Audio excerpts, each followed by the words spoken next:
Je m'appelle toujours Thomas Carrier-Lafleur. Je suis toujours directeur adjoint de l'OCQ et sans doute votre enseignant dans le cours cinéma québécois. Et c'est avec plaisir qu'on reçoit Jeanne Leblanc, qui a réalisé, qui a co-scénarisé le film Les Nôtres. Le but, c'est qu'on a un bon 45-50 minutes pour discuter de ce qu'on veut par rapport au film. C'est un film assez percutant. Il n'y a pas eu une très longue pause pour digérer tout le contenu. Donc, je vous laisse... Si vous avez des questions, vous pouvez les poser à tout moment. Peut-être pour briser la glace, c'est jamais mauvais de rappeler la genèse du film, qui, j'en ai parlé avant la projection, qui a eu une sortie compliquée en raison de la pandémie. Et oui. Donc, tu m'as rebriefé là-dessus pendant qu'on discutait, mais que c'est vraiment sorti. Donc, ça a eu 2 jours en salle avant de disparaître complètement. Mais l'histoire du film et de sa genèse remonte à plusieurs années avant ça. Fait que peut-être nous expliquer un peu comment ce projet est arrivé dans ta vie. En fait, c'est arrivé, les 2 comédiennes, Judith, donc celle qui joue Chantal, c'est la co-scénariste, et Marianne, qui joue la mère de Magali, est aussi productrice. Je ne les connaissais pas avant que j'ai travaillé longtemps comme 3e assistante à la réalisation.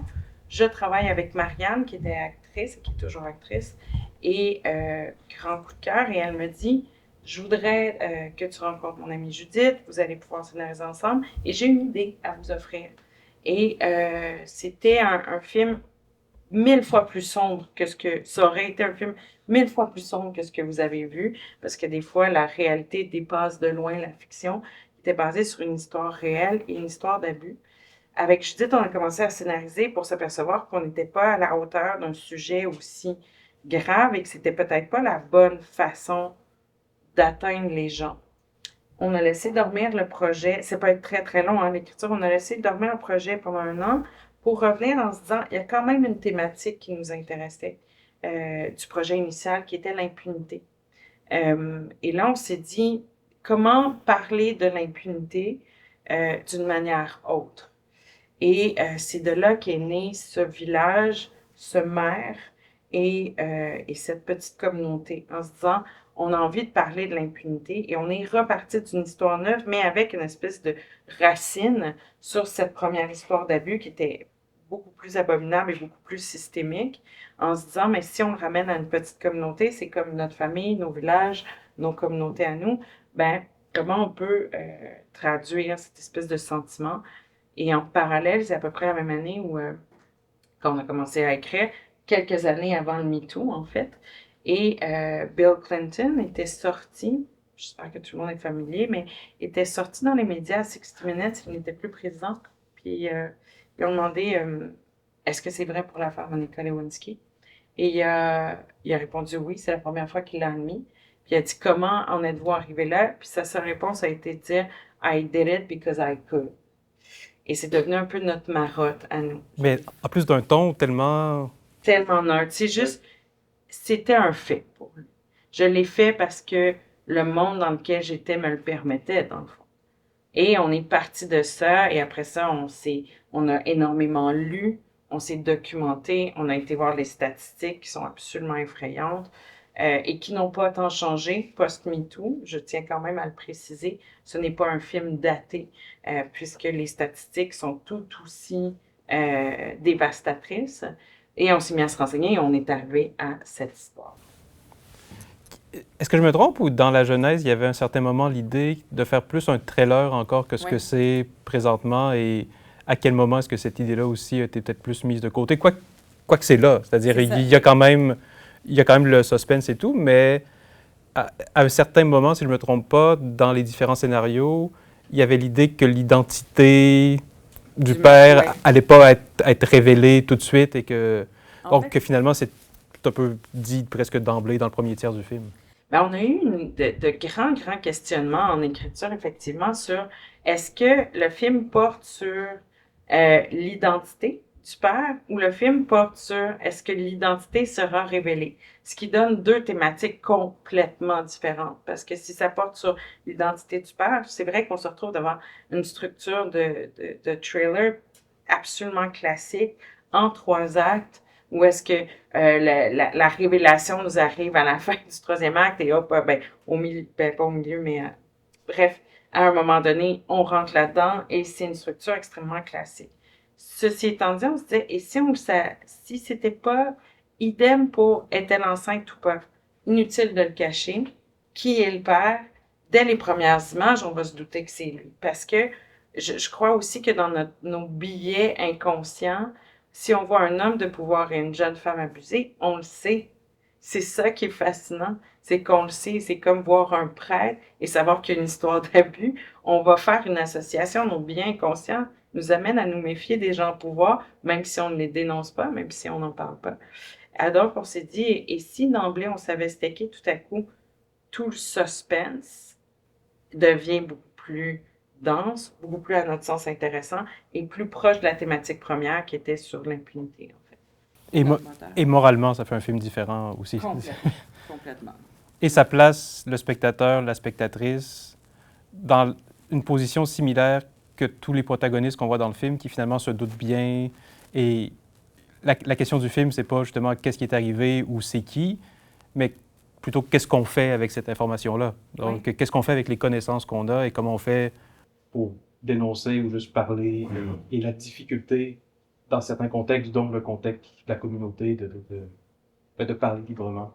Et ce qui est marquant aussi, puis même dans la littérature, c'est tous les récits concordaient. Il y avait si jamais ça vous intéresse, il y avait un photographe célèbre qui a misé toute sa carrière à photographier ce qu'on va appeler ce que Nabokov appelait les nymphètes. C'est un peu ce que Magali est, c'est-à-dire une jeune femme au tout début de la puberté, encore pure. Il y a toute une littérature, il y a tout un vocabulaire qui entoure ça. C'est relativement connu et ça a été pendant de toujours protégé. Et c'est ça qui est fascinant, à quel point les gens se ferment les yeux et protègent ces structures-là, surtout quand c'est un homme ou une femme de pouvoir qui exerce ça. Et c'est ça qui était le plus intéressant pour nous. Beaucoup plus que de savoir qui est le père, c'est beaucoup plus intéressant de savoir pourquoi les gens se taisent et pour nous de l'explorer jusqu'au bout. Qu'est-ce qui fait que les gens se sont tus? Qu'est-ce qui fait que dans le cas DSK, mon Dieu, on pourrait tous les nommer. Qu'est-ce qui fait que Anne Sinclair, une femme absolument brillante, l'épouse de DSK, s'est tue? C'est sûr qu'elle savait.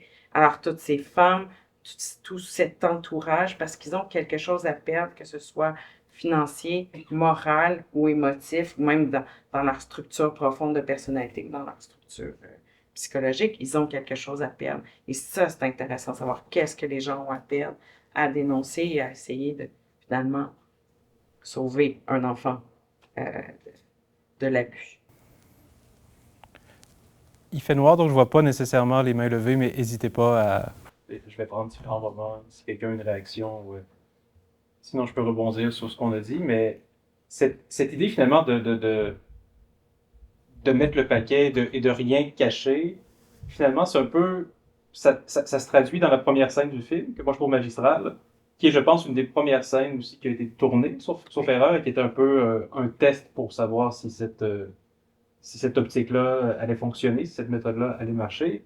Et finalement, dans cette scène-là, d'emblée, tout est là et tout est dit à travers l'image et à travers la mise en scène. Et ensuite, le film va clarifier certaines choses, va garder une certaine tension. Mais est-ce qu'il y avait un sentiment reconnu de la part de l'équipe qu'il fallait tout mettre dans cette scène-là pour... Complètement. Que ce soit presque une scène méta, en fait?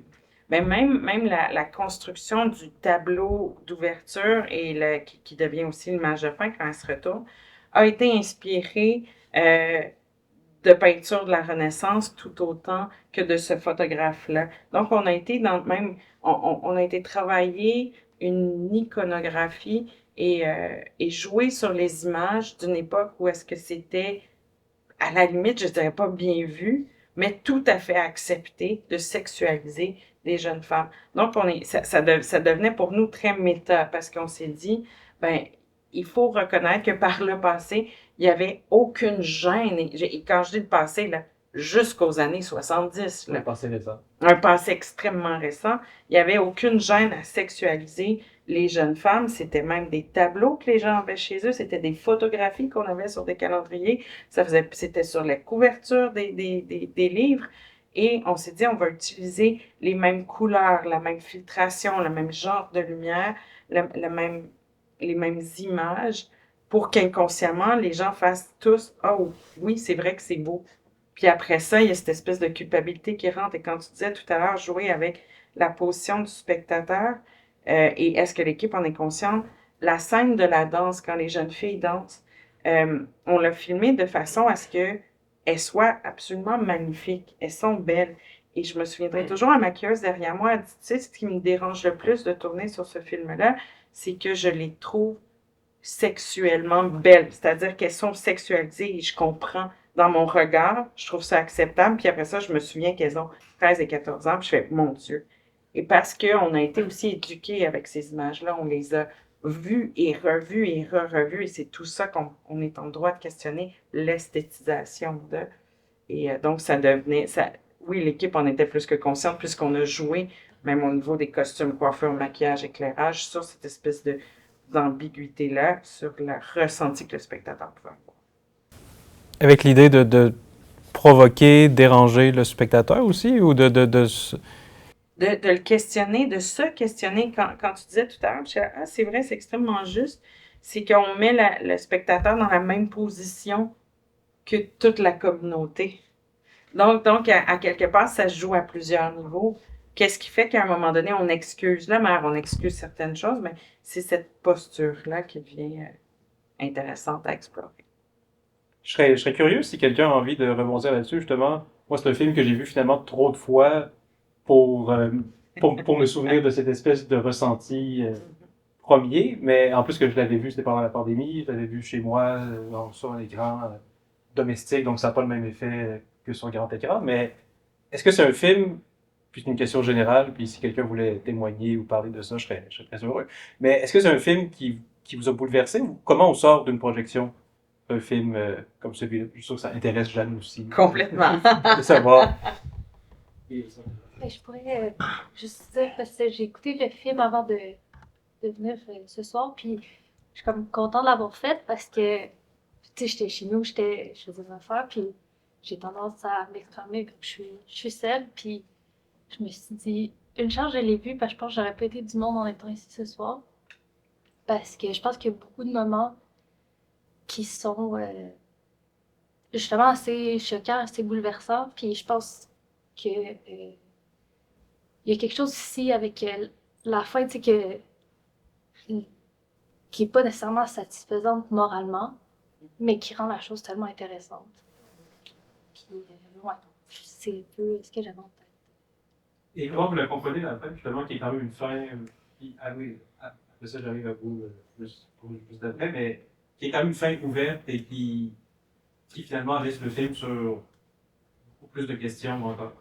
Comment vous l'avez ressenti? Ouais, ben, je l'ai un peu ressenti aussi dans le cadre du cours, avec un peu ce rééquilibre-là, qui ici, je vois un peu poussé à l'extrême de on revient à comme on était avant, à tout prix, même jusqu'à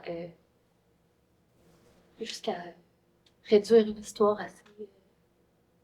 Vous l'avez vu dans une sorte de répétition et comme ce qu'on a enseigné jusqu'à maintenant avec. Mais c'est. Puis je pense que vous avez raison, c'est-à-dire qu'il y a à la fin du film ce motif-là, mais c'est une répétition qui n'est pas, comment dire, confortable. Non, C'est vraiment une répétition qui, justement, fait qu'on se pose beaucoup plus de questions et qu'on est glacé presque par cette scène-là, alors que dans des films qu'on a pu présenter dans le cours, il y a cette espèce de retour à une sorte de normalité qui est apaisante, alors qu'ici, on est complètement. C'est pas une normalité apaisante du tout. Ben, il y a rien. C'est ça, il n'y a rien de. C'est un retour à la communauté ou à des communautés, mais en fait, ça montre qu'est-ce qui était déjà là avant, mais avec tout ce qu'on a vécu dans le film, on comprend encore plus toutes les tensions, tous les non-dits et toutes les structures de pouvoir. Donc, ce qu'on voit donc, à la fin du film, c'est le pouvoir qui agit dans une sorte de banalité qui, justement, fait peur. Ceci étant dit, j'aimerais ajouter quelque chose sur la fin si tu me permets. Parfait. Mais en même temps, je te suis. Quand on a écrit la fin, on avait une grande question qui était quelle est la différence entre la justice punitive et la justice réparatrice? Et c'est une question à laquelle je n'ai absolument pas répondu, mais chose certaine, la réflexion pour moi était de savoir quand on se venge ou quand on punit ou quand on amène les gens en prison ou quand on a cette idée de la punition pour un acte mauvais ou quand on a fait du mal ou quand on a dépassé le cadre qu'une société s'est donné, on a l'impression que tout le monde va s'en sortir de façon apaisée et sereine.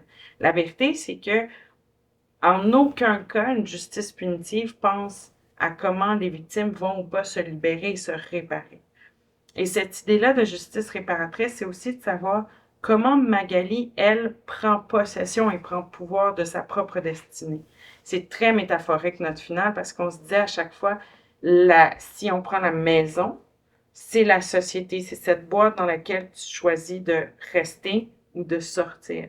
Et elle est le seul personnage, avec Manuel, qui sort de cette boîte-là et qui se choisissent.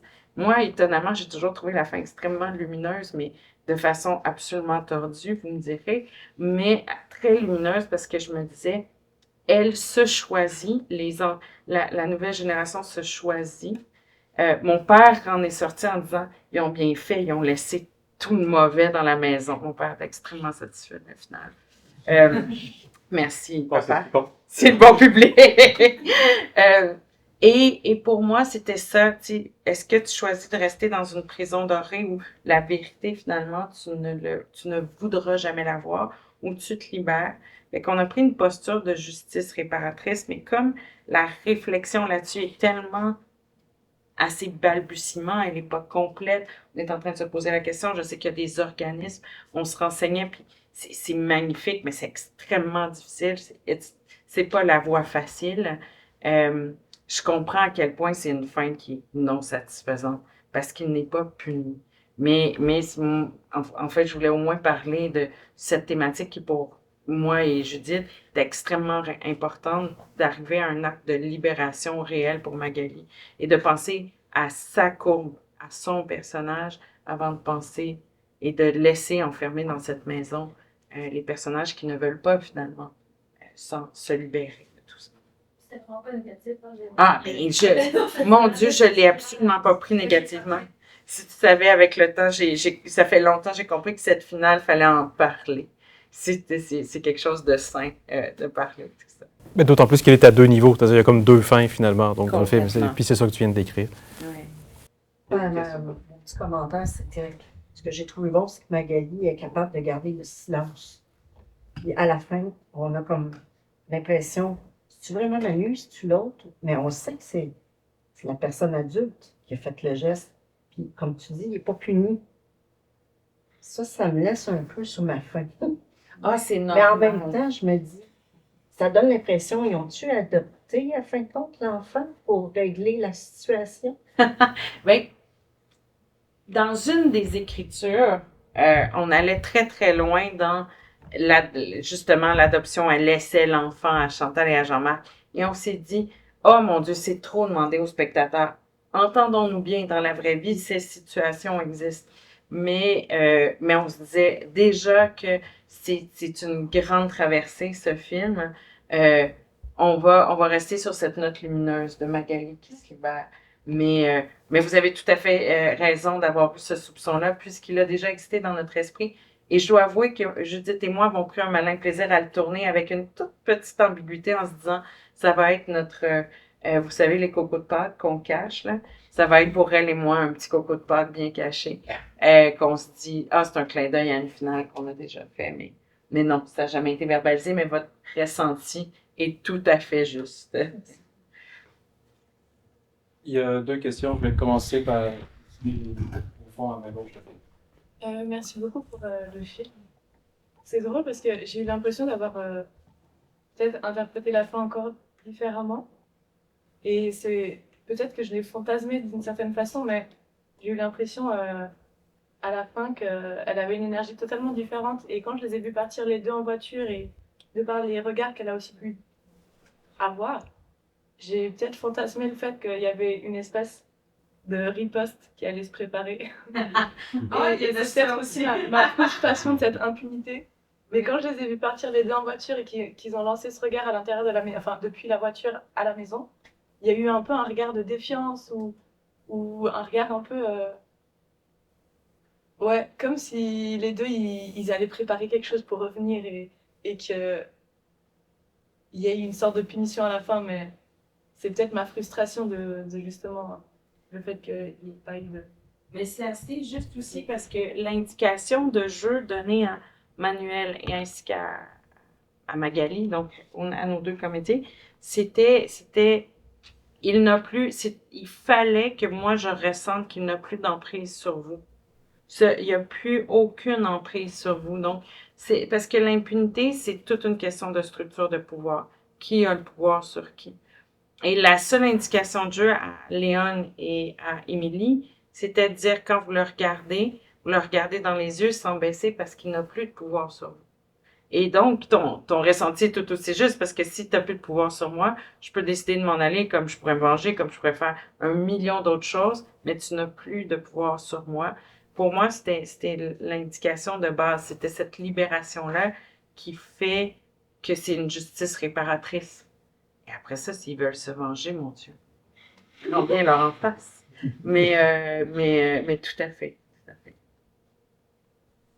Oui. Vraiment, merci pour le film, là, c'était vraiment bon. Je me disais par rapport à la fin, comme tout le monde un peu, tu sais, c'est vrai que c'était pas trop satisfaisant, mais tout de suite après, je me suis dit, il y a tellement de victimes qui parlent des années après, tu sais, comme toute l'affaire Weinstein, Polanski, Woody Allen, peu importe, là, on pourrait en nommer des milliers.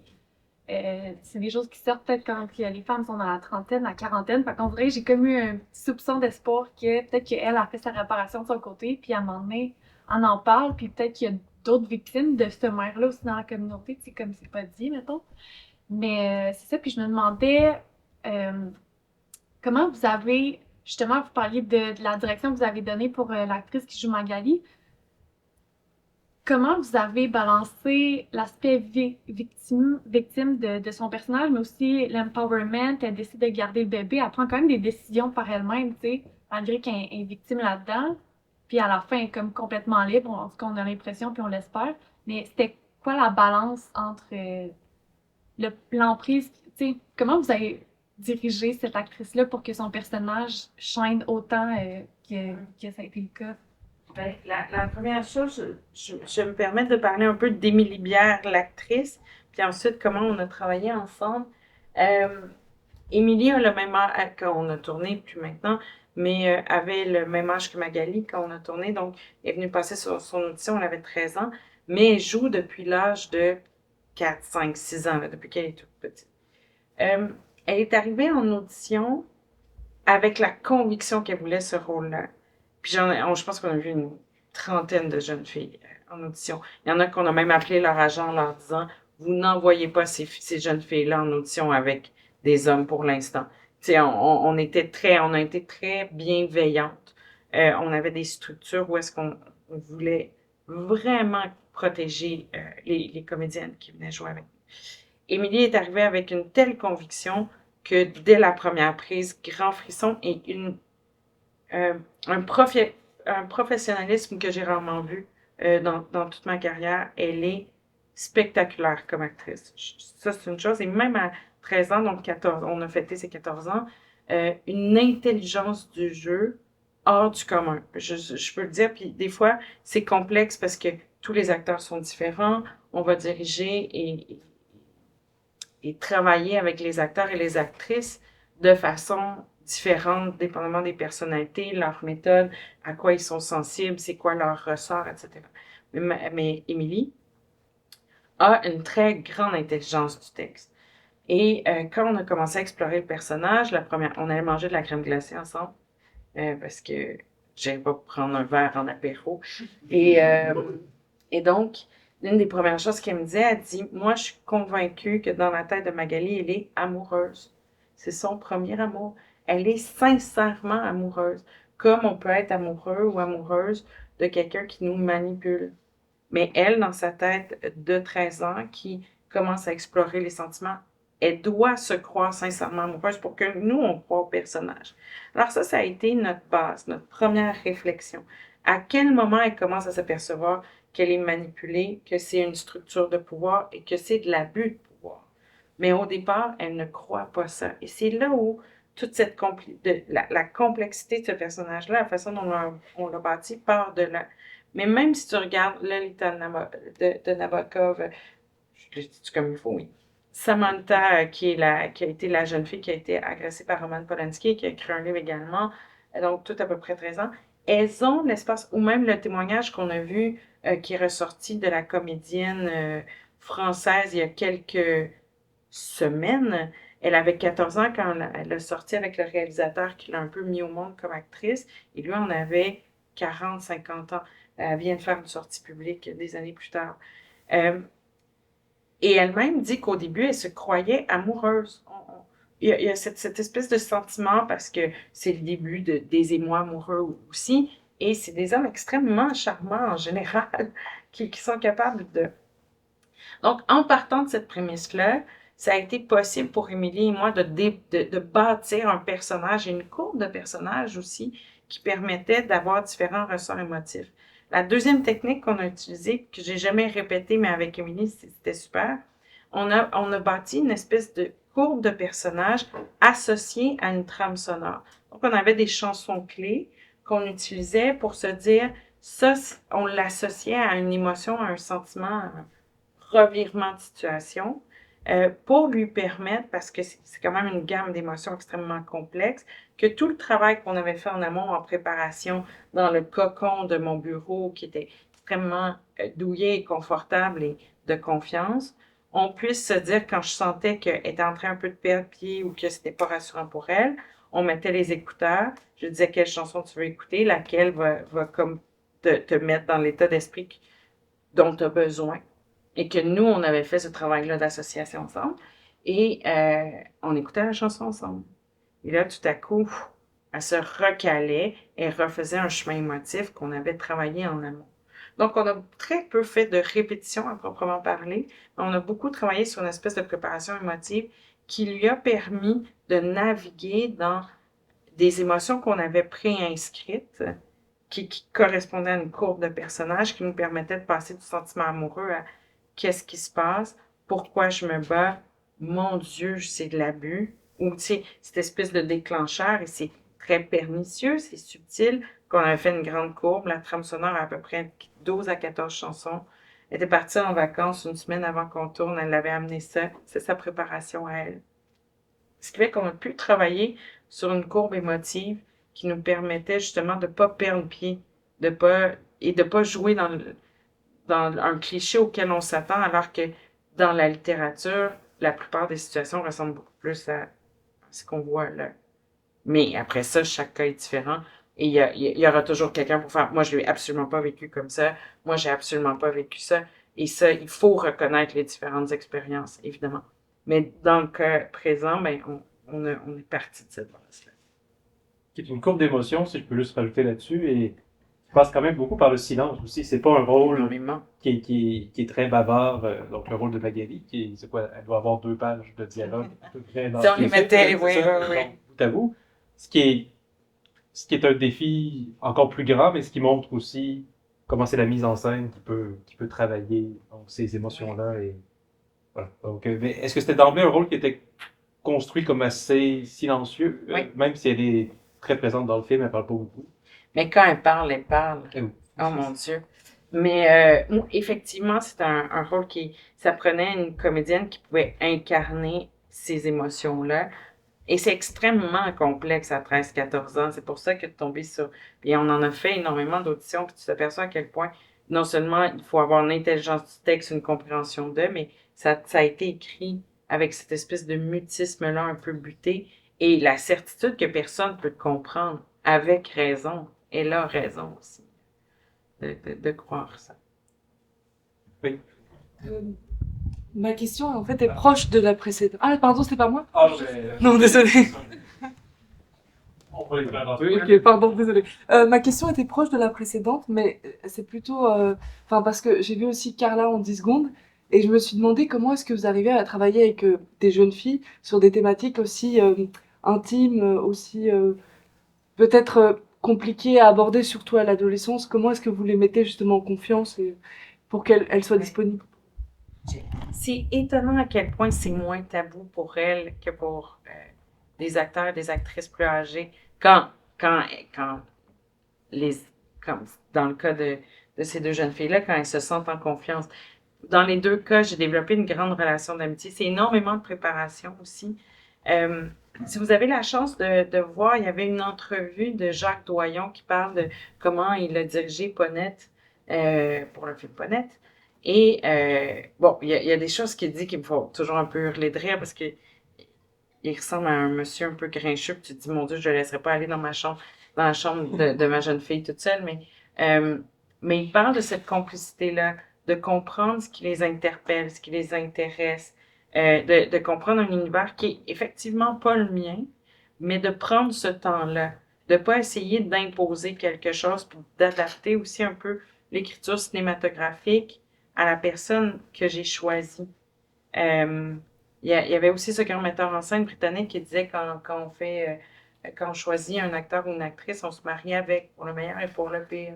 Donc, on se marie aussi avec le tempérament, ce qu'ils aiment pas. Et je pense que plus ils sont jeunes, plus il faut s'intéresser à la personne, à ses intérêts. Il faut établir cette confiance-là qui fait que la confidence devient facile. Et dans le cas de toutes les jeunes actrices avec qui j'ai travaillé, il y a une autre chose aussi qui revenait souvent. Euh, avec Émilie, c'était encore plus flagrant. Je lui disais, tu sais, des fois, il y a certaines scènes, tu vas avoir un nombre de prises dans le corps. Ça se peut que je dépasse ta limite. Je veux que tu m'en avises avant. Attends pas que je l'aie dépassé. Attends pas que je sois sur la carte de crédit de l'émotion pour me dire, hey, Jeanne, fait que dis-le-moi. Puis avec Émilie, ça a été vraiment fort, cette relation où elle pouvait me dire, il m'en reste 2. Parfait. Moi, il me reste 2 prises. Ah, donc, je vais comme, allons-y, le tout pour le tout. Mais ça fait que je respectais aussi ma parole. Si après 2 prises, on ne l'avait pas, mais tant pis, on fera autre chose. Et cet acte de confiance-là fait que l'abandon est possible de part et d'autre, je pense. Ou en tout cas, beaucoup plus facile. Euh, et l'espace du film, et je pense un peu avant, un peu après, parce que quand on se voit, il y a toujours ça. On devient copines, pour vrai, on devient de vrais amis. C'est sûr que j'ai pas leur âge, puis ils m'invitent pas dans leur party de fête, mais on devient de vrais amis. Il y a une réelle confidence. Je crois qu'elle est nécessaire quand on traite ce genre de sujet-là. Il faut pouvoir comprendre, il faut pouvoir aller. Puis je faisais des blagues en disant j'allais manger de la crème glacée avec, mais je pouvais pas lui dire viens-t'en, on va prendre un café pour apprendre à se connaître. Fait qu'on faisait des balades. On allait manger de la crème glacée pour vrai. Je me disais, il faut apprendre à se connaître dans un contexte qui est autre que répéter des lignes, faire du texte. Il faut que je comprenne comment elles fonctionnent, leurs limites, puis qu'elles puissent se sentir à tout moment libres de me les exprimer. Pour moi, c'est parce qu'aujourd'hui, on a beaucoup de coordonnateurs d'intimité sur les plateaux. Mais au-delà de ça, il faut que tu sentes que tu puisses le dire si tu n'es pas à l'aise, s'il y a quelque chose qui ne convient pas, faut pas que tu te sentes intimidé. Fait que tout ça aussi, on pourrait parler longtemps de la façon dont même on a fait les entrevues des gens de l'équipe, où pour moi, c'était hyper important qu'il n'y ait aucune référence sexuelle sur le plateau. Je sais pas si vous voulez, ce qui est de la drague, vous le faites à l'extérieur du plateau. Ce plateau-là est zéro sexué à aucun niveau, jamais derrière l'écran. Et c'était fondamental pour moi, pour ce lien de confiance qu'on doit établir. Parce que c'est gros et c'est grand ce qu'on leur demande. Donc, elles doivent se sentir à chaque instant complètement en confiance. Donc, c'est un grand travail, autant dans le choix de l'équipe, dans ma relation avec elle, dans aussi la capacité de... Parce que des fois, vous allez entendre des réalisateurs, des réalisatrices qui vont dire on va jusqu'au bout pour avoir la prise parfaite, mais il faut accepter que des fois, on ne l'aura pas. Parce qu'on va placer l'intérêt de cette jeune actrice qui quand même fait un rôle difficile avant le film. Et étonnamment, j'ai quand même tout ce qu'il me faut. Donc, ça veut dire que plus ils se sentent en confiance, plus ils vont y aller aussi. C'est comme donnant-donnant. Faut le penser comme une relation, hein, dans les deux sens, une notion de réciprocité là-dedans. Ouais. Et je rebondis, j'arrive à vous tout de suite, mais c'est juste un commentaire, t'es Oui. même pas obligé de répondre, mais ça montre juste, parce qu'on reçoit plusieurs cinéastes à l'OCQ, et ça montre comment le travail de cinéaste, finalement, commence bien avant et continue bien après le seul tournage, et même dans les relations avec les acteurs. Je pense que ce que tu viens de décrire là fait partie d'une éthique de travail au sens large, qui finalement, c'est des outils qu'il faut apprendre à développer, on y va venir plus tard, parce qu'il y a une question au fond. Et là, on...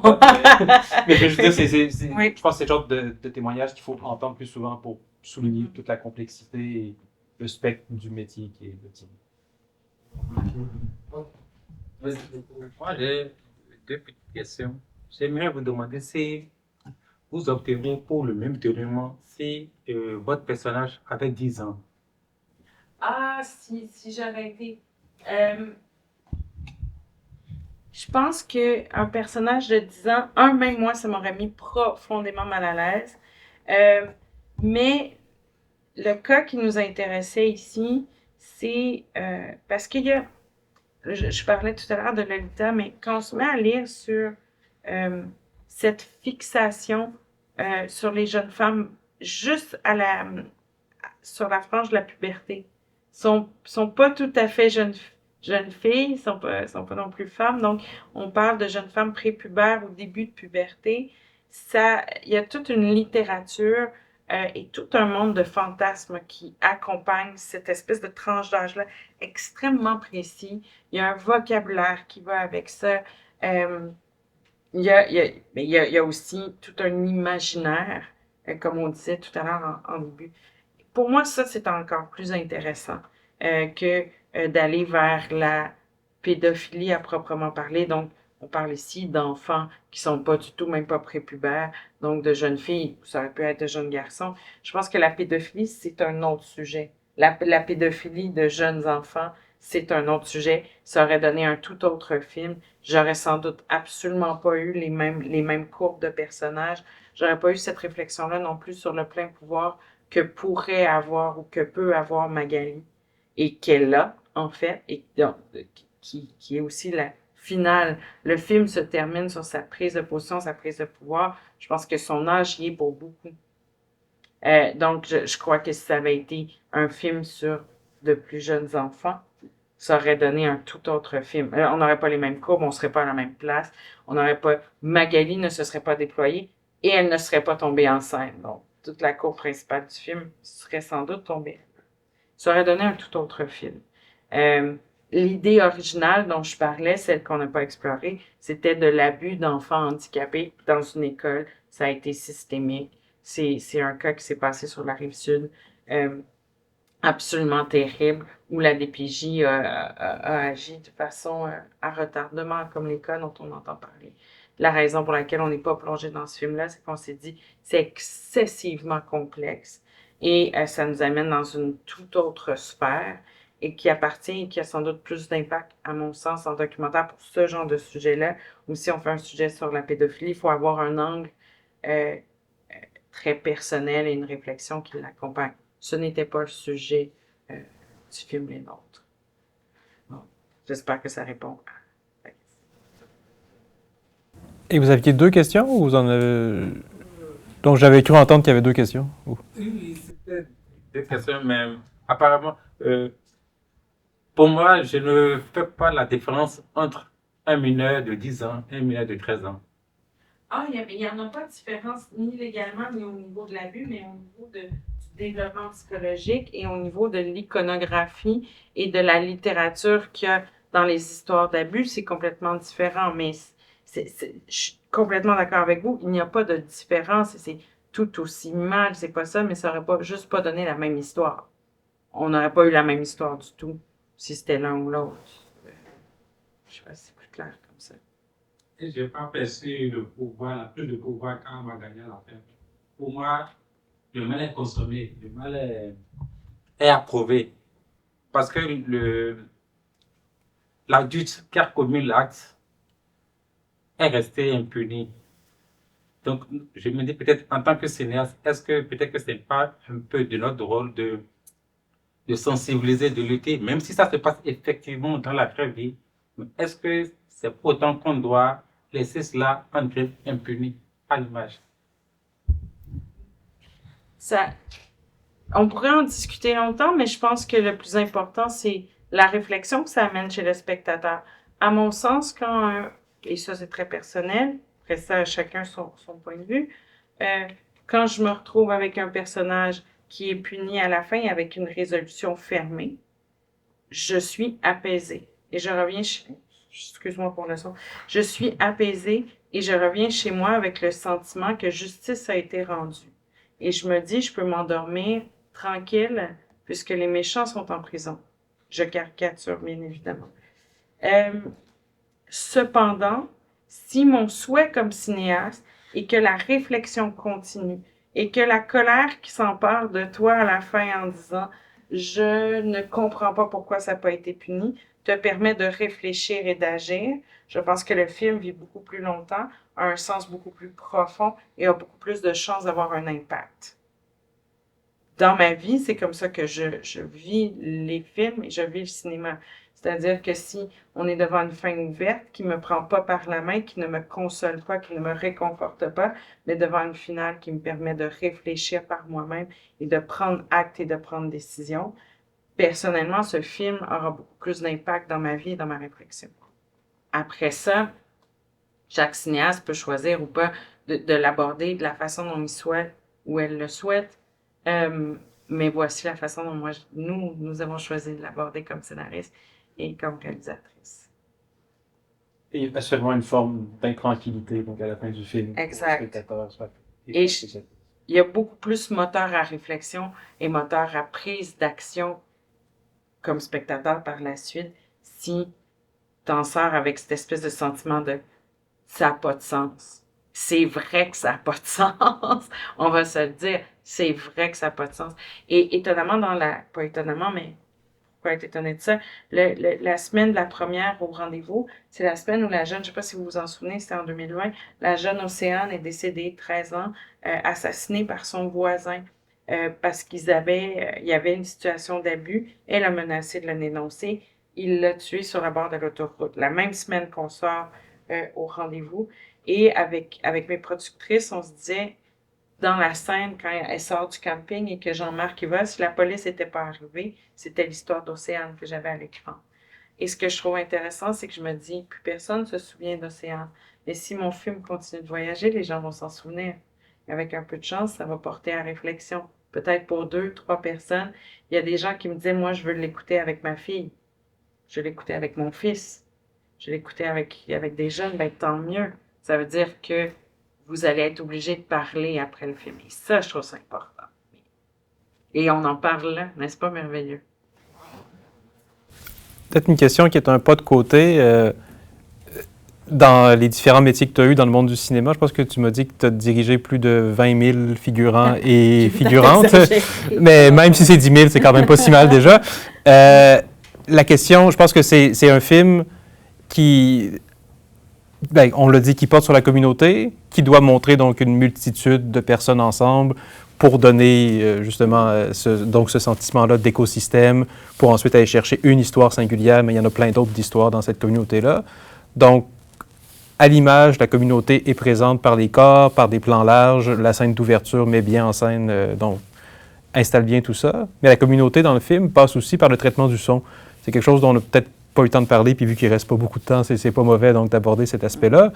Mais tout le travail sonore, des bruits qu'on entend, donc des paroles, et il y a tout un jeu aussi sur qu'est-ce qu'on entend et qu'est-ce qu'on n'entend pas, qu'est-ce qu'on entend à moitié. Juste peut-être que tu développes un peu sur le travail sonore du film, notamment pour faire ressortir cette petite communauté-là, pas juste par les corps et par l'image, mais par le son aussi. Oui, parce que c'est intéressant. Il y a comme double chose. C'est Bresson qui disait l'important est ce qu'on montre pas. Souvent, il y a beaucoup de ça en cinéma. Il y a énormément d'importance sur ce que l'on ne montre pas. C'est un choix. Le langage cinématographique ou être cinéaste, je trouve que c'est choisir ce qu'on va montrer et ce qu'on ne montre pas. Et parfois, ce qu'on ne montre pas est plus important que ce qu'on montre. Mais je voulais que la communauté soit omniprésente, mais qu'elle soit plus comme une entité. une entité, je dirais pas fantomatique, mais c'est cette espèce de... C'est comme quand il y a plein de petites mouches autour, puis tu les vois, mais tu les vois pas, tu les entends, mais tu les entends pas. Elles te dérangent, mais tu peux rien faire. Elles sont omniprésentes. T'entends le bruit qui tille dans les oreilles, ça repart, tu sais pas quoi en faire. Pour moi, la rumeur, la puissance du groupe devait, et le poids du groupe aussi, le poids de la communauté devait être omniprésente. Mais je trouvais pas ça intéressant de le montrer à chaque fois parce que justement, c'est parfois dans cette crainte-là que quelqu'un te voit, dans la crainte que quelqu'un t'entend, même si tu ne le vois pas, c'est encore plus épeurant, c'est encore plus puissant, c'est plus pesant. Euh, donc, on a énormément travaillé ce fond sonore-là, même si on a des plans de foule. Si je prends par exemple la scène, toutes les scènes au soccer, on a très peu de plans de gens. Des fois, c'est des lents zoom-in sur nos deux personnages. On a les gens tout autour, mais ils sont là sans être là. Ils sont un peu, ce sont des fantômes extrêmement colorés parce qu'on a travaillé beaucoup sur la couleur, mais c'est plus le son qui nous donne l'indice que c'est plein, qu'il y a toujours des gens. Mais même dans les scènes où on est dans la rue, dans les deux maisons face à face, avec le concepteur sonore, on a toujours travaillé un espèce de petit fond de bourdonnement. Il y a toujours cette espèce d'omniprésence. On ne peut jamais oublier qu'on est entouré. Et on a travaillé le son, mais on a travaillé aussi beaucoup. C'est juste parce que je revoyais aujourd'hui des extraits, puis je disais, ah, c'est fou comment on a énormément aussi travaillé les vitres, les maisons face à face. Ce qui fait que peu importe ce que tu fais, tu as toujours l'impression que quelqu'un peut t'épier aussi. Quelqu'un peut te voir. La voisine peut te voir. La voisine, elle peut marcher n'importe où, n'importe quand, elle peut tout voir. Les fenêtres se voient. Donc, on a beaucoup joué autant sur le son que sur les regards pour que, même si on ne vous présente pas la communauté, vous savez qu'elle existe parce qu'il y a une fenêtre, parce qu'il y a un son, parce qu'il y a un bourdonnement, puis parce qu'on l'installe très, très tôt dans le film, puis qu'on le répète aussi. C'est un mécanisme qu'on répète souvent, qui permet de faire en sorte que c'est pesant, mais on ne sait pas pourquoi. On a de la pression, on a l'impression que tout le monde est là, et pourtant, il n'y a pas tant de scènes de foule réelles. Donc, c'est un peu comme ça qu'on l'a travaillé, en mettant en parallèle ces espèces d'éléments de langage qui nous permettaient de faire en sorte que oui, il y aura toujours quelqu'un pour te regarder, tu sais jamais où, tu sais jamais comment. Mais c'est vrai, même les scènes, comme tu dis, au soccer, les scènes d'estrade, il n'y a pas tant, finalement, de personnes dans le cadre, mais ça vient justement avec tout ce bourdonnement. Je pense que c'est Bresson, tu sais, qui disait « J'entends un train et j'imagine une gare ». Donc, il y a l'idée que tu entends un truc, mais tu es capable de recréer tout le contexte autour de cet élément-là. Mais ça rend justement le spectateur plus actif, ce qui est finalement la démarche du film dès le début, de faire travailler le spectateur et jusqu'à la fin. Et ça passe aussi par le travail sonore. Et même dans la scène d'ouverture, on a l'impression, oui, on a beaucoup de figurants, mais c'est un long, le trois quarts du discours de Jean-Marc, c'est deux plans où Magali est constamment au centre des plans. Donc, tu as le long d'allée de derrière et tu as le plan de face. Ce qui fait que, oui, tu sais qu'il y a des gens, mais tu dis toujours, il y a une jeune fille qui est au centre de ça. Donc, ton regard est vers la jeune fille, tu en arrives à oublier les gens, mais non, tu les oublies jamais. Ils sont constamment là. Donc, l'idée, c'était de travailler en sorte qu'il y ait toujours un élément qui nous rappelle leur omniprésence. Et ça marche très bien. Non, pardon. Ouais, je pense. En fait, ça change rien, mais j'avais vu au fond d'abord. Moi, ce serait une question sur une autre thématique. Donc, Est-ce que vous, ça portait sur le son ou... Non, justement, ça porte pas sur le son. Donc, Moi, Oui, ça portait pas sur le son, non. Donc, au fond d'abord et devant. je me demandais, enfin non, le choix de la nationalité de Manuel, du fait qu'il soit mexicain, il y a des rapports aussi et des interactions qui font référence justement. Il y a beaucoup de réflexions racistes sur le fait qu'il soit mexicain. Et je me demandais comment vous aviez en fait choisi la nationalité, si ça avait été une démarche volontaire pour appuyer le récit, si c'était aussi que vous vouliez qu'il y ait plusieurs thématiques dans le film. Ouais. Encore aujourd'hui, je me demande si c'est la bonne décision, mais à l'origine de tout ça, il y a énormément, en campagne, puis de là d'où je viens, moi je viens de la campagne, il y avait les travailleurs agricoles mexicains, ce qui fait qu'il y avait cette espèce de connaissance aussi de ce monde-là. Et, Et tu as fait un film là-dessus aussi. et j'ai fait un film là-dessus aussi.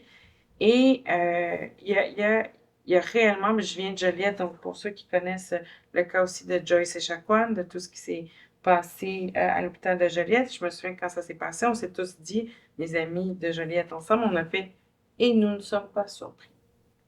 Et là, je le dis avec énormément d'affection, j'adore revenir dans ma région, j'aime profondément les gens de Lanaudière et de toutes les autres régions, mais c'est la mienne, donc je parlais de celle-ci.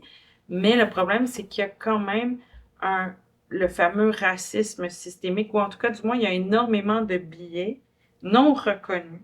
Les gens ne se considèrent pas comme racistes. C'est quelque chose qui se transporte tout de même, qui se transmet, devrais-je dire. Ce qui fait que quand on a choisi la nationalité, oui, on voulait aborder ce thème-là. Les plus grandes critiques qu'on a eues sur le film, c'est sur le fait qu'on exagérait sur le racisme. Et là, j'y ai réfléchi dans tous les sens. Et chaque fois que je retourne dans mon patelin, chaque fois que je retourne, j'en entends des réflexions plus que pas assez. Donc, je pense que si on est à Montréal, on peut aussi avoir cette image idéalisée de la campagne parfois, ou en tout cas espérer que ça n'existe plus au Québec. C'est faux.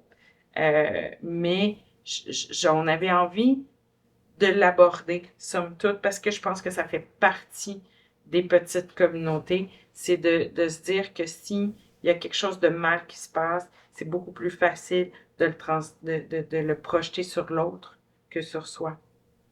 Donc, l'autre devient, par extension, la personne parfaite ou l'accusé parfait ou le coupable parfait, ou en tout cas le coupable le plus convenient, ça va de soi. Donc, ça faisait quand même partie des thématiques profondes du film, que l'autre soit dans l'impunité, ben, on a un coupable parfait dans l'autre qui ne nous ressemble pas. Sauf que ce qui est le plus intéressant, puis et c'était pas, on voulait des jeunes latino-américains, mais je me souviens que ça a été une des choses qui nous a le plus été, je dirais pas reproché, mais disons les plus grandes critiques qu'on a eues, c'est par rapport à ça, puis je persiste et signe. Malheureusement, il y a énormément de biais et l'affaire Joyce Echaquan n'était pour moi qu'un exemple supplémentaire. Mais ça je fait pense partie. qu'il faut en parler. Ça fait partie de la petite communauté. Oui, et ça fait partie de ce que le film veut dire, ne serait-ce que par son titre, déjà. Ouais. Donc, les nôtres, et qui se considère comme faisant partie de la communauté, qui met les limites de cette communauté-là, c'est finalement ce que le film aborde complètement à travers ce que tu viens de dire. Ouais. Fait que oui, je pense que c'est dans le film, ça fait partie.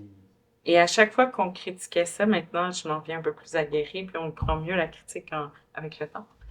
Maintenant, je me dis, c'est pour ça que le film a été fait. Chaque fois que j'ai reçu cette critique-là du biais du racisme, et pourquoi les nôtres, je pense que c'est exactement pour répondre à ces critiques-là que le film a été fait. Ouais, pour plein d'autres raisons, mais entre autres celle-là. Oui. La deuxième question.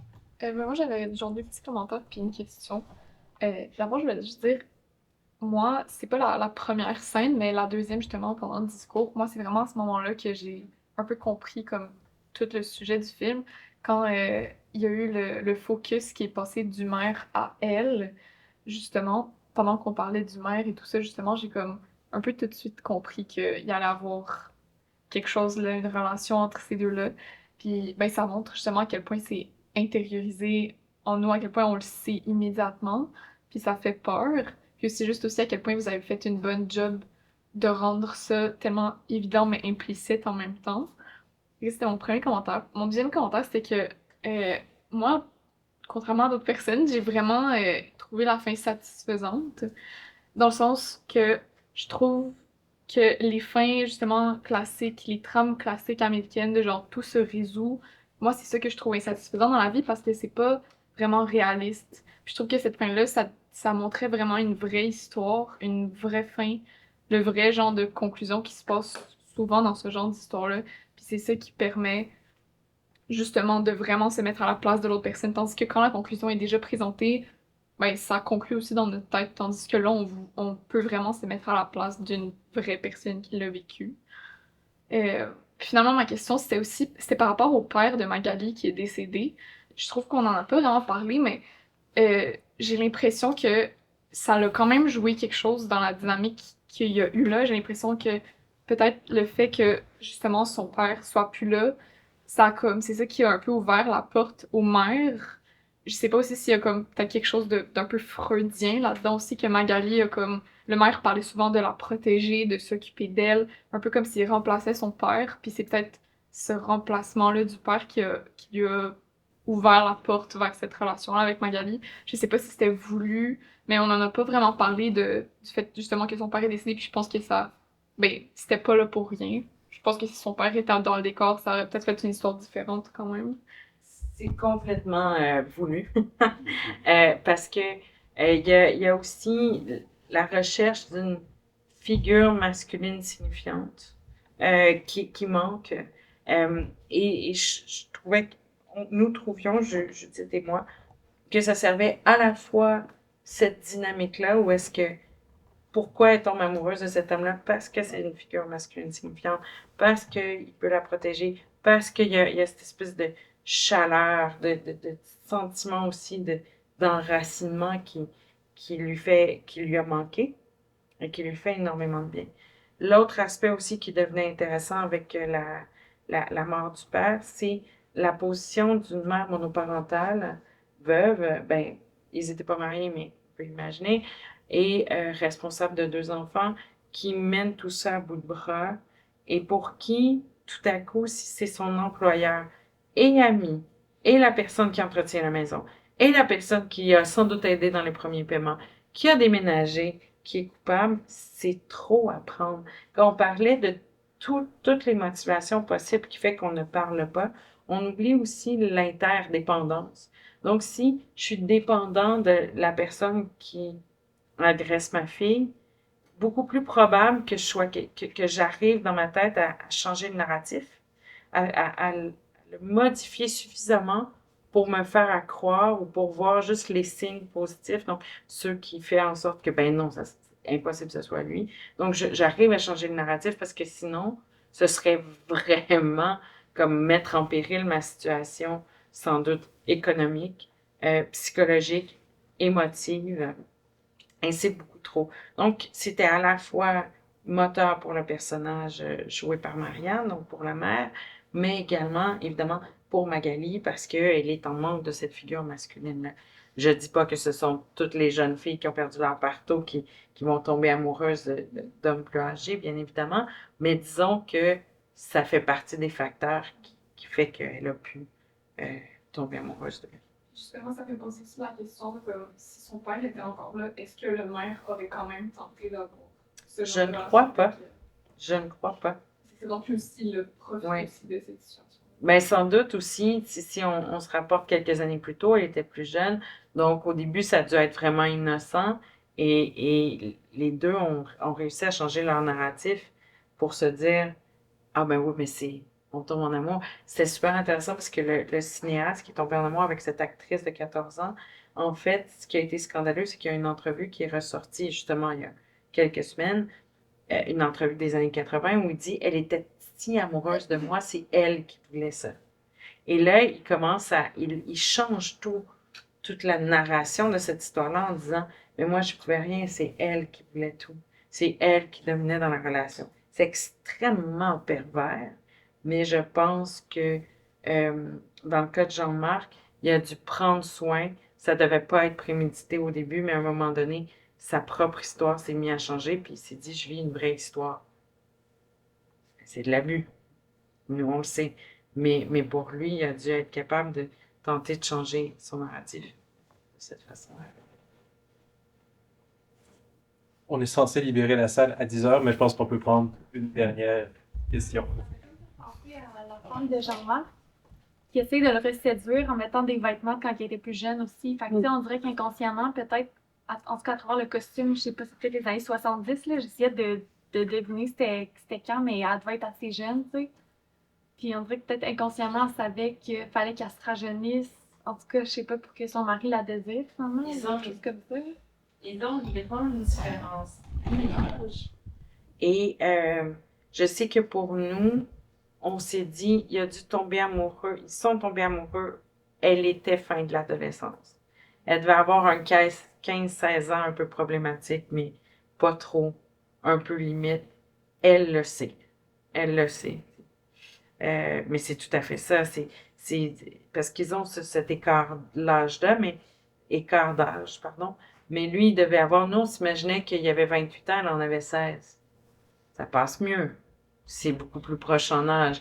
Mais le problème, c'est que lui, c'est comme Leonardo DiCaprio. Non, c'est pas vrai. Je blague. C'est pour prendre une référence beaucoup plus récente. C'est comme si lui, son attrait avait juste un peu rajeuni, mais n'a pas changé. Alors qu'elle a vieilli et elle reste la femme de Jean. Oui, mais tu as tout à fait. Tu vois très juste dans ce choix de Baby Doll-là n'était pas fortuit. Je me permets une dernière question parce que je pense que ça va boucler, ça va faire un mot de la fin. Et ça ne concerne pas nécessairement les nôtres, mais ton travail en général, on en parlait tout à l'heure, puis c'est quelque chose que je t'ai entendu répéter aussi dans différents entretiens, mais l'importance de la méthode dans ta démarche de cinéaste, et tu irais même jusqu'à dire, puis je pense que ça, c'est des conseils quand on veut faire des films qui sont intéressants à entendre, mais comment finalement la méthode est plus importante que l'histoire? Et, Non, a plus d'impact sur le matériel filmique que le scénario. Parfois, oui. et avec l'idée du prisme des valeurs du film qui va déterminer les choix esthétiques, par exemple ici, une caméra stable, des cadres dans le cadre. Peut-être développer un peu donc l'importance de la méthode Ben, en fait, comme conclusion. C'est parti. Mon Dieu, ça va être une longue Donc, conclusion. C'est une conclusion ouverte. Conclusion ouverte. C'est parti du film précédent qui était Isla Blanca pour lequel on n'avait pas d'argent et on a décidé de déconstruire le scénario et de se doter. On a exploré énormément des méthodes de jeu différentes pour s'apercevoir qu'on filmait différemment, que le monteur m'appelait en me disant « Oh mon Dieu, je ne peux pas aborder les rushs comme je les aborde habituellement. » Et plus on continuait de travailler dans cette direction-là pour ce premier film, plus j'aimais me dire « Oh mon Dieu, mais la façon dont on travaille a tellement d'impact. » Quand je dis une méthode, c'est qu'il y a quand même une méthode dans l'industrie qui implique que tu vas faire une mise en place, un découpage technique. Il y a comme une structure, hein, une méthode très cadrée. Pour Isla Blanca, on a un peu éclaté ça pour s'apercevoir qu'en montage, le monteur m'appelait, mais il me disait, on dirait que je n'arrive pas à aborder le matériel de la même façon, genre, qu'est-ce que vous avez fait? Je ne sais pas ce qu'on a fait, mais on a fait bien des choses. Ce qui fait que quand on a abordé les nôtres avec plus d'argent, avec l'argent vient les règles syndicales, vient une équipe très structurée. Et pour diriger une équipe structurée, ben, on n'a comme pas le choix d'adopter la méthode ou en tout cas d'embrasser quelque chose d'un peu plus standard pour être capable de communiquer tout simplement avec les membres de son équipe. Et ce qui fait qu'avec le temps, je me disais, ben, il faut quand même que je me mette un prisme de valeur, que je sois capable de me dire qu'est-ce qui est le plus important dans mon film, quitte à ce que je déroge par petits moments de la méthode standard, de ce que mon équipe est capable de supporter, de ce que l'argent me permet ou pas de faire, pour essayer d'avoir un film qui a sa propre signature, sa propre originalité. Partant du principe que si on me donnait carte blanche, pour chaque film, je réinventerais ma façon de le faire. Ça, c'est ma conviction profonde. Les règles syndicales et la façon dont on fait des films ici fait en sorte que je pourrais pas appliquer à 100%, à moins de refaire des films sans argent. Après ça vient où on s'en va en récession, tout le monde, il y a l'inflation, faire un film pas d'argent, ben, c'est peut-être pas viable à long terme. Donc, je suis souvent en combat interne entre ce que je trouve important, la façon dont je pense que je devrais travailler et les règles en place. Ce qui fait que pour les nôtres et pour le travail que je fais quand il y a des moyens, quand il y a une équipe, j'essaie toujours de me dire qu'est-ce que je peux faire dans cette structure-là, dans ce carré de sable-là, pour me redonner quelques coudées franches. Alors, je fais une espèce de pyramide de Maslow de mes propres valeurs par projet et je décide un peu comment, est-ce que c'est le jeu d'acteur qui va primer? Est-ce que c'est l'esthétisme? Est-ce que c'est le cadre dans le cadre? Est-ce que c'est un type de caméra en particulier? Donc, je me donne une échelle de valeurs que je trouve importante pour une histoire donnée et j'essaie de m'accorder un peu d'air là-dedans, de jouer dans mon carré de sable pour arriver à donner un ton ou une originalité au travail que je souhaite faire. Donc, voilà. Et ça fonctionne peu importe le budget du film, finalement. Donc, le carré de On sable, essaie. Oui, c'est ça. Le carré de sable est différent, selon. Mais on essaie dans ce carré de sable. J'essaie dans ce carré de sable-là de jouer un peu avec mes limites. Par de limite, on a dépassé 10 heures. Donc, un grand merci, Jeanne, pour cette Merci conversation. beaucoup.